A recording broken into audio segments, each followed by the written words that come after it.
Audience members, thank you so much for being here. As we know, we are all humans living in a societal system that has given us identities, or we hold identities. But in this societal system, some identities are normalized and some are not.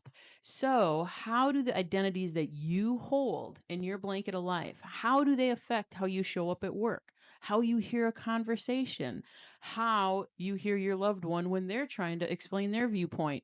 Come on in and join us today. Now, Jody, you know that I love it when you talk about our identities being the blanket of life. It's because you're thinking about James Brown again. James Brown, you already know. And you know, I would normally hop into that question, but before I do, I want to introduce our guest for today. Today, we have with us a Mr. John Shank in the house. And so we are excited to have him. And I would love for him to introduce himself first. And then I'm coming back to that question. All right. Thank you so much. It's so good to be here, and I'm Absolutely. excited. Introduce myself. I'll do it in a couple ways. For 67 years of my life, I would have done it this way. I'm an elementary trained educator, elementary teacher.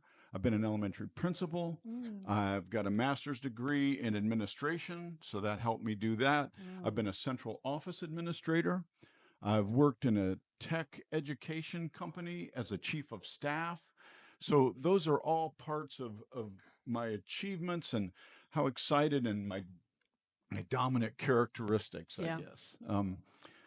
After meeting Jody and really raising my awareness, I'd like to introduce myself a different way. It's more of a relationship way, and I think it defines who I am. I'm a creature who is here today pretty much by luck of birth. I was born into a very loving family. Um, my family was kind of dominant triangled all the way up. So I kind of had that going from the get go. Mm. But I got there in a very interesting way. My father was a first generation educated, formally educated person, but that came together because he was born in 1912, and Wow. his family was on a farm, a small farm, and he was the oldest of five boys. Mhm. Now in 1920, Yeah. 30s, that area, five boys on a farm, it was like having hired hands. Absolutely. And Period. my grandfather was pretty excited about that Yeah. and would have liked it if they'd have just gone to eighth grade and been on the farm. Yeah. Right. And my grandmother, I think, said, no, they're going to finish high school. Oh, Awesome. But wow. I had a great uncle that I met probably twice in my life who had a formal education through a career with Cooper Tire, which is an industry in Ohio that was big. And he and my grandfather, his brother, probably had a little discussion about this, but he thought the boys should go to college. Hmm. And my grandfather wasn't too excited about that for obvious reasons. But my uncle, great uncle, made my father a deal. He said, I'll put you through school. If you come back and once you're done, you put your brother through school, the next youngest one. Oh, And wow. then that brother had the job of putting the next one, and those five boys were on that track until World War II kind of broke it up. One went to the service, came back, but that was kind of the thing that the family took care of the family. And it wasn't your grandfather who made that deal. It was the No, no, grandfather's it brother was his brother. said to the oldest, "I'll put you through The if." oldest one of it Yes. was his oldest nephew Yeah. of that group Yep. to kind of And sort then that. that's how Mm. all of them got to go to Right, college. and that had an impact on 17 cousins. Oh, All of my cousins are pretty much second generation formally educated, which is kind of, I mean, it was a huge advantage, Yes. huge absolutely. advantage. So when I say luck of birth, Yeah. that's kind of how it played out, and that kind of theme, we'll talk later about how what that did to my parenting and things like that. But my kids were going to school. Mm. It wasn't a matter of whether you were going, it was where Where? you were going, and that was the question from the very beginning. Mm. Where are you Yeah. going to go to school? Where do you think you want to go to school? Always that was the conversation. Mm. So Awesome. Welcome, John. Thank you for being here. Audience members, John's one of my favorite humans. I have a lot of favorite humans, but he is one of my favorite humans. I got the opportunity to meet John years ago. Man, we are flying on, I don't know if it's 16, 17 years. It's been a while. I do a lot of work with judicial systems throughout the United States, and the Ohio Supreme Court hired myself to train a lot of judges, and John's wife is Judge Ballinger. So I got to, through those trainings, I got to meet Judge Ballinger over the years, form a relationship with her. Therefore, I got to meet you. And John has been very important to me on my journey because he has helped bring me awareness of what it's like to have all of your identities be normalized dominant. So John grew up that way, with all 18 normalized dominant identities. And that gives him a different experience than I hold because I didn't grow up with all 18 up. And so going back to my question this morning, audience members, or I don't know if it's this morning or this afternoon, depends when you're listening, it is, how do those identities in our blanket of life, how do they affect how we show up? Because they do. And then do we take the opportunity when we meet people who don't have the same experience to really understand, use all the tools we've talked about, hit the pause button and try to listen to understand so that we can increase our capacity. And then we can, John and I frequently embark on very rich conversations, and we don't always agree, but we can, like, hey, help me understand why you look at it that way, because I don't look at it that way, and we have these rich dialogues that I think we both go away reflecting on all the time. Wow, this is so exciting because all 18? Oh my gosh. Like, wow. So, yes, because I definitely didn't have all 18 at all. So, John, like, normally I would hop into that question, but I'm excited because I think you can hop right in and share Yeah, share your experience, your yeah. blanket of life stuff. Yeah. And I love that because the blanket of life, and I've heard you refer to it as James Brown's cape or James something Brown. like that in our conversation. Yeah, yes, yes. Which are beautiful mental models for your experiences. Yeah. My experience is different. I mean, Right. my son and I talked about this, and it was like, we think of it more of the mental model that helps me understand it is like going to the eye doctor. And they have those little filters that flow down, and they say, is this one better than this one? And they flip them back and forth. And we were talking that each one of those things they flip down is your understanding of someone else's experience. Wow. And I like if it. if there's only one lens there, Yeah. it may be clear to you, but it may Come not be a on. true view Come of reality. on. And so the Yes. more experiences and conversations Yep. and things that you have, the more lenses you have to flip down. And the more that flip down is the clearer picture of reality, not Oh, just perception. not Come just your on. And I perception. give my son a lot of credit for helping me see that, because he said, Dad, let's look at it this way. That's it. I'm going to go back to, I think that's so important for listeners, and it's important for myself to hear that if we don't hit that pause button and gain more understanding and have more awareness, we forget that what we're seeing is just our perception. We think it's the one and only way, and it is reality. But when we realize that, oh my gosh, wait a minute, John might look at it and experience it this way, there's a different lens. Oh, Nita might have looked at it this way, there's a different lens.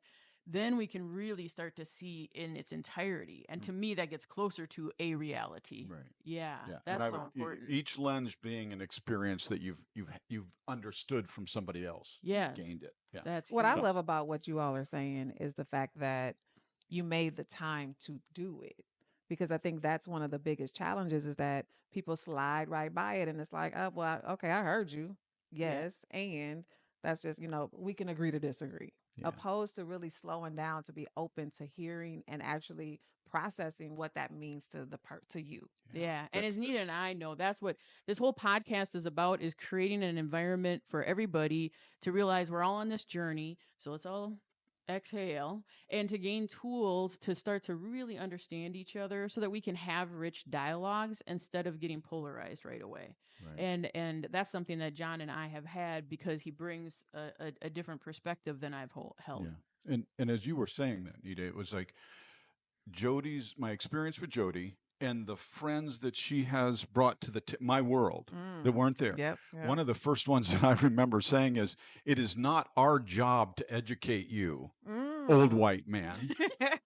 It is your job, if you care enough, to take the Come time on. to start Yes. reading different authors and to understand and broaden my experience, not to be cared for and coddled by Right. somebody else, but to step up and do it yourself. Come on. I would really love to hear more about how these 18 normalized identities affected how you showed up. Well, that's interesting. I think for the first 57 years of my life, I was really pretty unaware.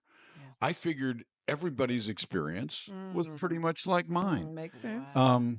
I didn't know any better, so Mhm. I'll apologize out of ignorance, Mhm. and so, but when I look back on it and I begin to analyze it and reflect, it's very interesting that when you're always heard, Mhm. my wife would call it mansplaining, maybe. That that you just always seem to have the answer.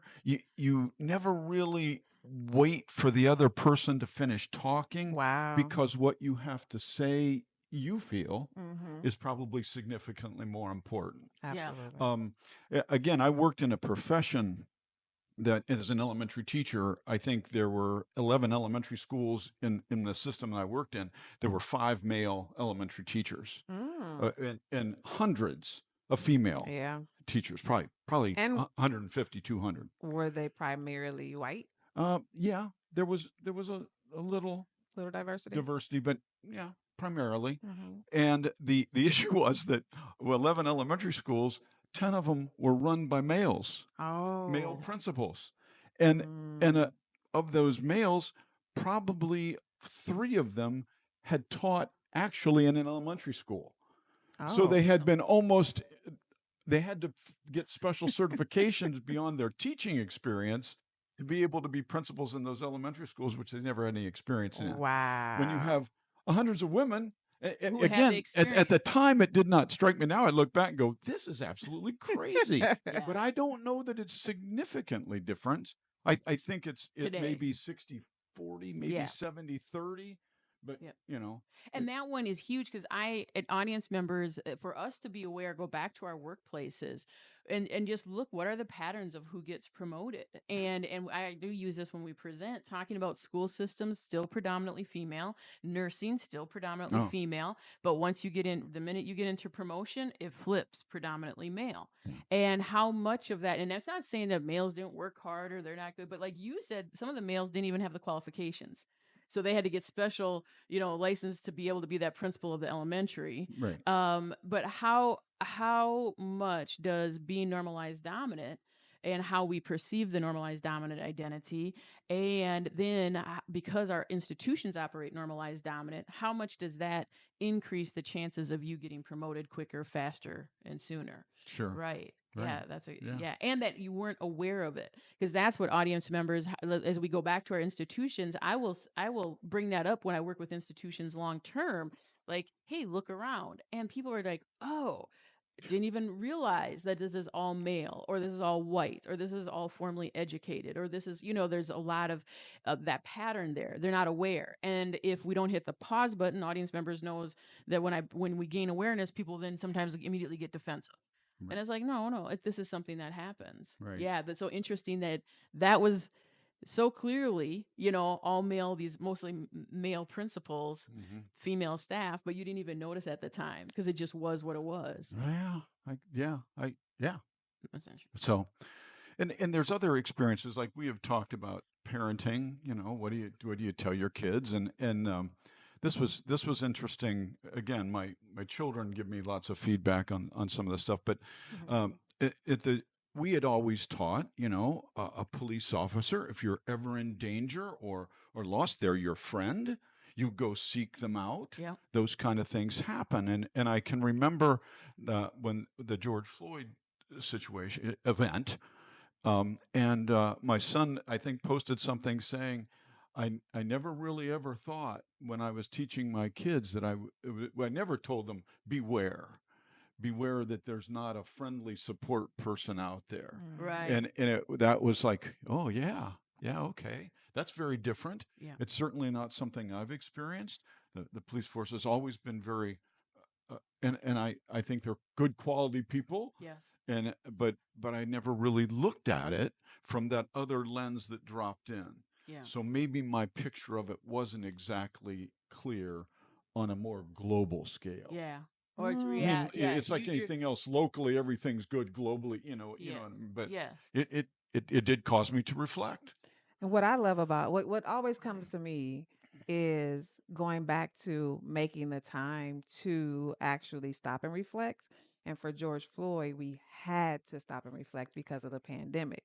So just think, if we never had to, how we would have still been going on in history, saying that these are happening, seeing videos of this happening, but still in our minds not connecting the dots that this is real. Yeah. Yeah. And it Mhm. had to be that egregious when it came to George Floyd's murder. And that's another thing. Like, I've never heard it called, like, and this isn't a criticism, audience members. This is where John and I have rich conversations. I've never heard it called an event. Like, I always, it's Yeah, I George. sat with that for a minute, like, Yeah. okay. But If you notice, I struggled with the word. Yes, yeah. you did. Yeah. But that's honesty, how it shows up differently. Because before there was a conviction, I've always called it George Floyd was murdered. You know, the minute I saw that video, and that's how I always referred to it. And it's interesting because then when I would present, I would say, well, George Floyd, because I was in the neighborhood George Floyd was murdered just north of where I lived at the time. And so I would say when George Floyd was murdered, and it was interesting, it would often be black people who are identified as black or people of color who would come up to me and say, thank you for saying it that way. Thank you for naming Absolutely. it as murder. And I did that before the conviction came out. And I'm like, well, I saw it. That's what it was. And everybody honestly remember I have law enforcement background. And so when we talk, I'm never beating up on a profession because it's never that clear. It's always different lenses are looking at different things different ways. And so, but just how it affects how we show up, then how it affects our language. John said, you know, George Floyd event. I would never say that. I would always say George Floyd's murder. Yeah, it's murder. But how egregious it had to be for us to pause, getting back to what you were saying, Nita, because how many times did we see murders before? The gentleman in New York who was selling cigarettes, I called that one a murder because they grabbed It him was a from behind murder. and put a chokehold on him, but It no was one a was murder. conviction. And Mhm. and now I apologize. There's been so many I can picture him, but I cannot remember the man's name. But there's so many of those events we saw Recently, Sonia before. Massey. Oh It's my, a murder, yeah, right? so many that we see. But right, the pandemic allowed us to hit the pause button, and it had to be that egregious of 9 minutes, 10 minutes, that before we're gonna make ourselves become aware. You know, so that's another thing I ask myself and I ask audience members, what has to happen for us to hit the pause button and become aware? You know, and I think that was a great point. And be okay with calling it what it is. Yeah, and be okay with calling it, because and then that Mhm. makes some of us, and so audience members, check ourselves. Are you uncomfortable? Are you uncomfortable when we say George Floyd murder, or I said George Floyd murder before it was, or you know, because we one of the things that John and I talked about, and maybe you want to talk about this more, is John would talk about, hey, you already said I didn't have to be aware. All 18 triangles are up. I just thought, hey, this is the lane. Everybody works hard. You do well. Mhm. And so then when you're seen and heard all the time, there's some comfortability. You don't have to very often be uncomfortable because you're not constantly adjusting like folks who are not normalized dominant are. And so I find that a lot of times, the more normalized dominant identities we hold, sometimes the less capacity we have to just sit in uncomfortability. But when you don't have normalized dominant identities, you're constantly adjusting. You're constantly, oh, I can't bring my whole self into this conversation. So you're constantly, there's a little party that's always uncomfortable, right? And then you have more experience holding that. And what I love about today and this episode is that it's very few white men that I get to even have this kind of conversation with. So I truly appreciate you slowing down to even have the conversation, because I've never heard these things shared the way you are sharing them, right? Like, we're all under a system, and some of us get one message, some of us get another. So to hear the other message is super special to me, because it's very seldom that I get the other message. And Exactly. what lens you're I mean, or how you're processing what you're getting, right? So thank you so much. And I want to jump on that, Nita. We need to hear that message. I need to Mhm. hear from a white male perspective because I need that lens dropped in. And true, I worked in male dominated fields. So I learned the male dominant perspective. Like when you're a triangle that is not normalized dominant, like you're a female, you often are used to adjusting, and you often, so we have to become aware of the male dominant experience to a certain degree. So because we're maneuvering. So in my career, I had to understand how males operate because I have to maneuver. Um, but for, but we also then still need to hear a white male's perspective when we're not maneuvering. So I want to point that out is because a lot of times when we are not normalized dominant, we're like, oh, I ain't got to hear about the white man. I deal with him all the time. But But there's a we're perspective. adjusting to him all the time. We're not Exactly. hitting the pause button and really listening to his experience. Exactly. And that's what today's podcast is about. So, John, what else is, as you reflect back, what are other areas that you now share. look at different, want to share? Well, this whole idea of hitting the pause button and taking time to reflect, I think is really important. What I wanted to say when you were talking there is Jody has provided safe spaces Yes. for those conversations to occur. When she's brought me into situations, I knew I was in a situation that if I misspoke and offended somebody, that they would tell me. Yeah. They wouldn't react out of anger. Yes. They would say, wait a second. Listen. You must not see this clearly because what you just said was offensive to me. But those safe places are very difficult to find. Yeah. And I appreciate that. And that's done so much for my growth to have that safe place in. Yeah, Anita. What I also love about what I'm hearing from you too is this next generation or a couple of generations don't mind telling us. Yeah. Also, so you keep talking about your son, and I have 2 sons as well, and they will hold on, mama. Right. You know what I'm saying? Like, okay, like check this out. Like, did you think about it from this perspective? And so what I do appreciate about these generations under us is that they are more open to pausing and listening and then bringing it back to us who are older to say, okay, this is what I've learned. And this is, so let us talk about it before you walk out this house talking crazy. Yeah. And again, audience, it's that both and. It's both. We have to be willing. John has to be willing to be uncomfortable and understand that sometimes people are going to go off on him. Because damn it, and then we also have to be willing to do our journey so that we can bring a message in a way that is palatable. So I'm not always like, oh, at the cost of someone naming their experience, we got to keep people comfortable. No. But at the same time, we all have our journey. So when we're all doing our work, then we can show up and have these rich conversations. Because I can say, hey, that was offensive, but I don't act out of my anger. But I know that can't happen all the time. But other things that you were saying. Well, I one thing that comes to my mind is when I was younger, the Black Panthers were on TV, and it was frightening as a young white kid. Yeah. Okay. Imagine. Gun-toting revolutionaries was kind of the portrayal that came to me. Later in life, I talked to people who were their parents were part of the organization. Oh, wow. You find out that it's a very different mission than what was portrayed. I think there was even a documentary that I watched that showed their involvement in the disabilities acts and legislation. Absolutely. Getting food, helping program. feed young people. Yep, the breakfast program. It was, and you're going, wait a second. The propaganda was real. How did I not know that?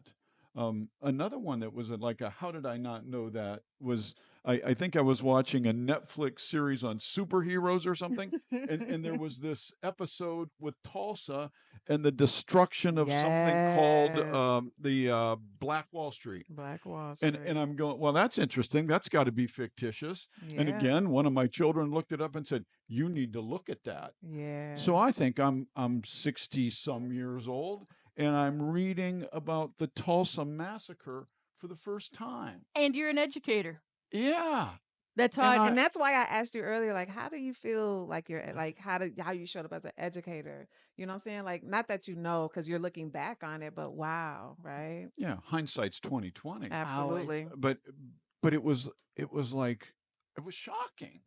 Yeah, but let's take that just to the education piece. So if you don't have anyone, if you have a lot of normalized dominant folks' identities around the table, and you're creating a curriculum, then all of a sudden, how much of history are we leaving out that we're teaching our kids, Right. such as Tulsa? You know, Right. is there anybody there that at the table to even say, hey, what about this piece? Could this be put in a book? You Right. know, what Right. about, and it's not there. And then when there's normalized dominant in positions of powers, like the principals, you know, oh, this curriculum looks great. No one says, hey, they're missing Tulsa, Yeah. you know, and But- then how that, for me, it harms me because if I get all those lenses of understanding United States of America's history, because it's complex, and the more lenses I get, the more I can be informed and really understand today and show up very differently than if I just think history happened with this one, just from one experience. Yeah. Right. Yes. Yeah. It's yeah.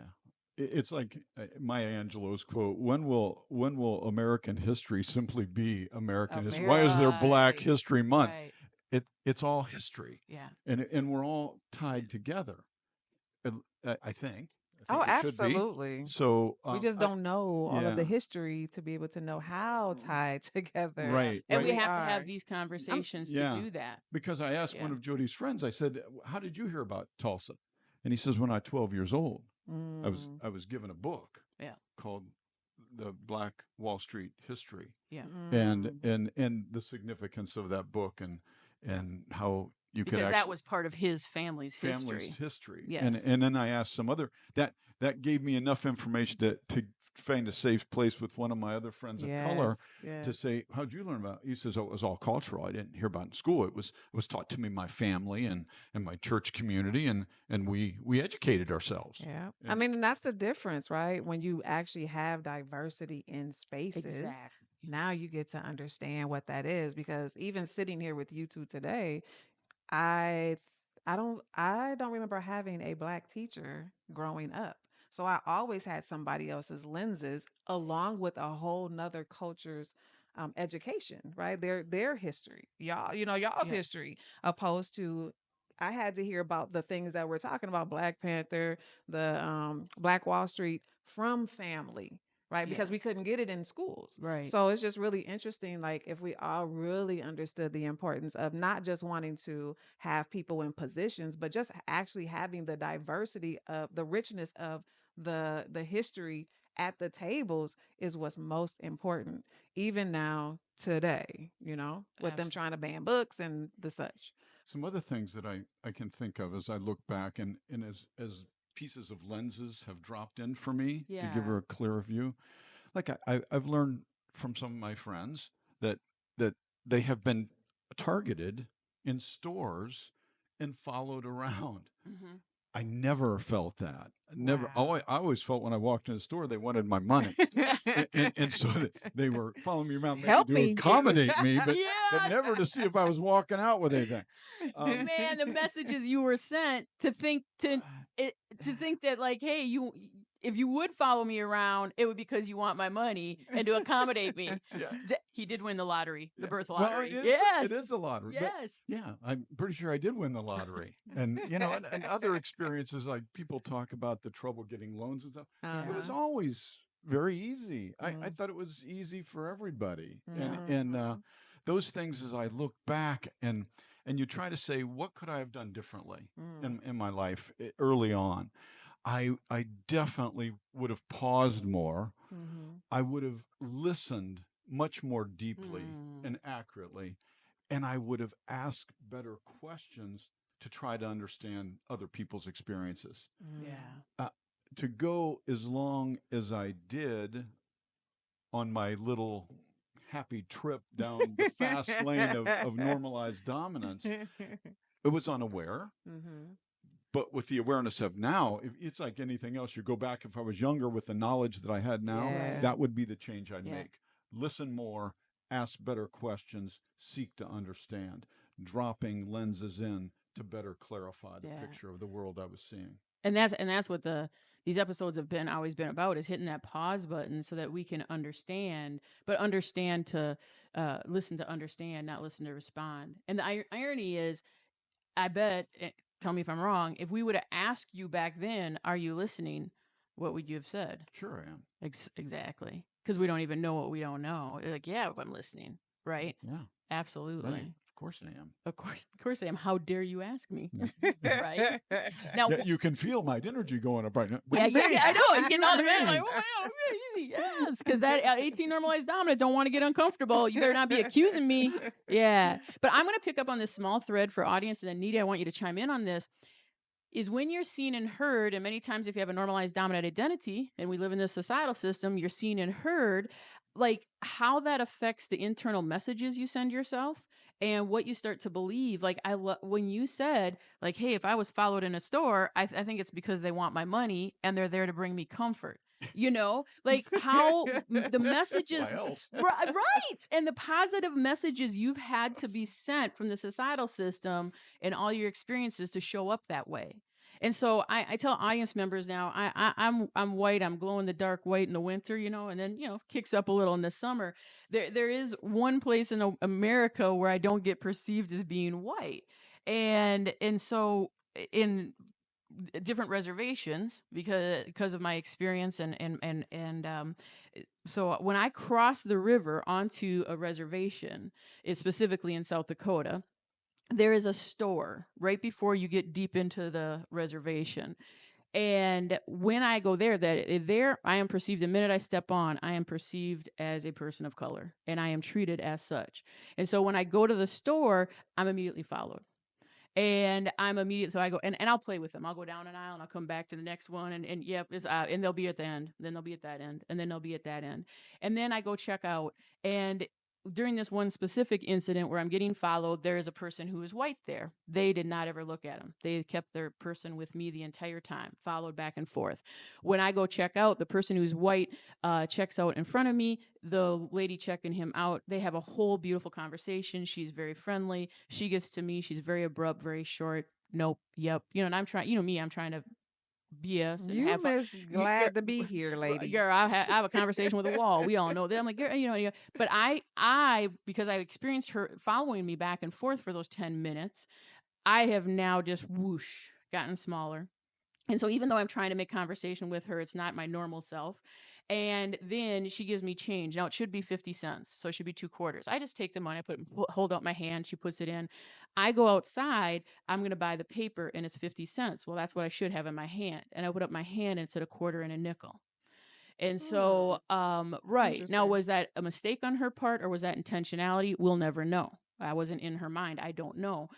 But what I can tell you is if that would have happened anywhere other than there, I would have went back in and she would have heard about it.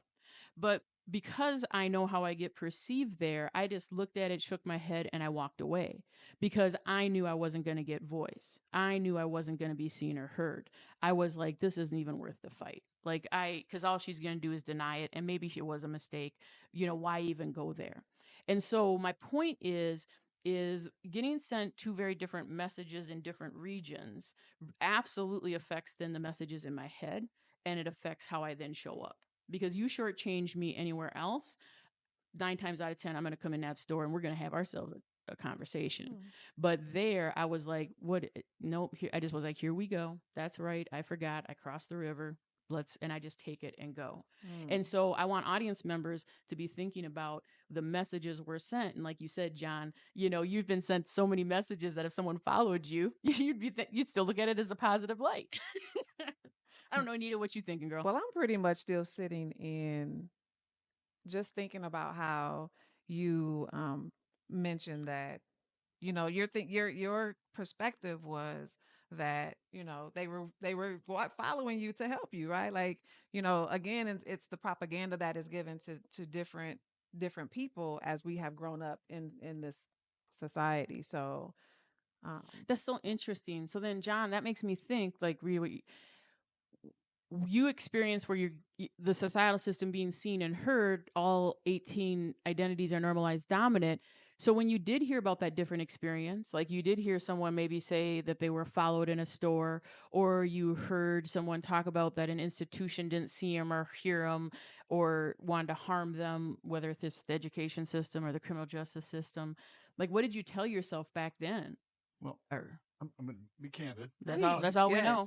If you think of the circle of normalized dominance and you're surrounded by normalized dominant people as your friends and peers and everything else, Who's telling me that? Ah, Where am I getting that information? That's so true. I'm not crossing trails with anybody who's been followed in a store. Jody, I didn't hear it. right, Or if I did, it was not significant for me to even remember. right, But again, I in my circle early in there weren't many people of color that I was peer with. Does that right, make sense? right. So then one of my So I was insulated. I love that. I really appreciate you being candid because again, like I said, it's very seldom we have these kind of conversations. And so when you let's just for an example, when you saw something on TV that was like, wow, right? Like then what were you thinking? Like let's if you saw or you heard about right through the newspaper. I know back then we read newspapers. Right. Yeah, yeah. Right? Like what when you saw it and you knew like it might have felt or looked like an injustice, was it like Well, I'm sure I felt, yeah. There were things that happened, civil rights movement, those things. Yeah, oh, and I that's was right. appalled. I was Mm-hmm. appalled. Mm-hmm. I don't.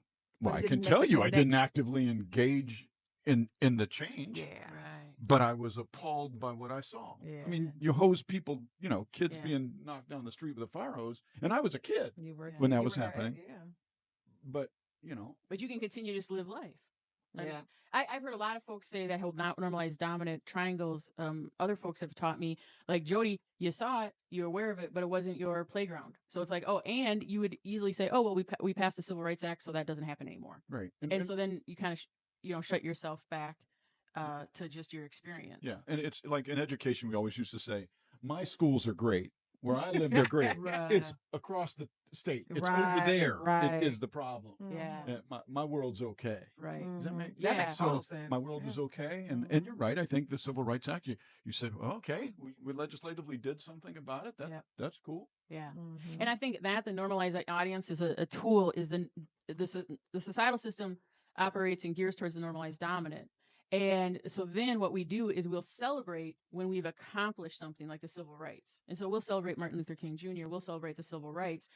Then we're like, and it's done. We don't oftentimes, I haven't experienced that the societal system says, hey, wait a minute, just because we passed that, what are the lingering effects of this? How does this still play out today? And that's where a lot of times I don't hear us have rich dialogues and conversations because we're not willing to hit the pause button. We don't have awareness of our own experience. We're not really want to hear about that other lens. That no, to this day, people still don't get seen and heard, or to this day, they still get followed, But like Nita, I think you were saying earlier when we were talking, is that it's harder to ignore in this generation because of yes and no. Yeah. Yes and no because we had a video of Rodney King. Yes. You know what I'm saying? Right. Like, oh yeah. But everybody was like, "Oh, the police said it didn't happen, so okay." Yeah. Right? But it happened, and so even today, like I said, if we didn't have to sit down and watch George Floyd, it still could be the same thing, right? But I think that built awareness in a lot of us to pay a little bit more attention to what is truth and what is not when it comes to how we're all living together. And again, I believe that these newer generations and us living more amongst each other is allowing for us to build capacity in seeing the humanistic parts of other people. So, and here in Minnesota, there's so much more diversity, whether it's in the schools, whether it's in the employment spaces, and a lot of us are expanding our friendships. And so, it's a work in progress, and we could have 14 episodes on this because it just doesn't end, Right. So I want to say thank you, John, for your journey Absolutely. and sharing it with us and bringing go ahead. I just wanted to add this too because you mentioned like in hindsight and looking back, what I love about us who are more seasoned as we're getting older, she means old. I'm seasoned. That's it. I like that. Is that we have the wisdom now to even say something still, right? Like now we have some things to also share with the younger generations on how to be as they now walk into more wisdom themselves. And so that is the blessing of us, right? Like we we have that to give back. And so I'm Heavy. excited that you now have pressed the pause buttons across these last years of yours, not last meaning the last, but like the Let's last hope. leading up to now, you know what I'm saying? Like we actually, can slow them down when we see them thinking in boxes. So I'm excited about this conversation and the conversations that we're able to take to our babies, as well as, those that are younger than us, so that they can live a better, better, more enriched and enhanced and expanded life. And so, audience members, going back to our question this morning, I don't know why I keep saying this morning. It isn't even morning when we're taping. It's not even. So, whenever you're listening to this, the question we started this episode with is, how do your identities affect how you show up? And here's my next question: where are you exposing yourself to other identities' experiences? And make sure when you do that, it's not always where you're in a position of power. Because a lot of times I will have educators say, oh, well, my classroom is very diverse economically, ethnicity, all that. But you're in a position of power then. So there's only so much we have to listen. And so otherwise, what happens, like you said, I like that word, we end up being in boxes and we limit our capacity, because going back to what John said, we only have one lens that we're looking at experiences with. And all of a sudden, that one lens, it's all our perspective, but we think it's reality. And there's numerous perspectives, which means that changes what reality looks like. So the more that we can become aware of our own and expose ourselves, and intentionally, I know, John, since I've known you, you've intentionally now gone out and gotten different experiences, and like you intentionally will bring up conversations with people because you want to have that understanding. So where are we intentionally doing that, audience members, to gain that experience and that different lens, so that we can start to gain more understanding and as you know, build our capacity, because that affects how we'll show up differently with whether we're parenting or whether we're working. Oh my gosh, this was so good. This was so good. Thank you so much for spending time with us today, Mr. John. It has been literally one of, I feel, and I love all the episodes, but I really, really enjoyed this episode. And so as we close, y'all could have been anywhere in the world, but you chose to be with us. So, capacity builders, this is us building capacity in our institutions, in our communities, and most of all, in ourselves. So, thank you for spending time with us, and we'll see you next time.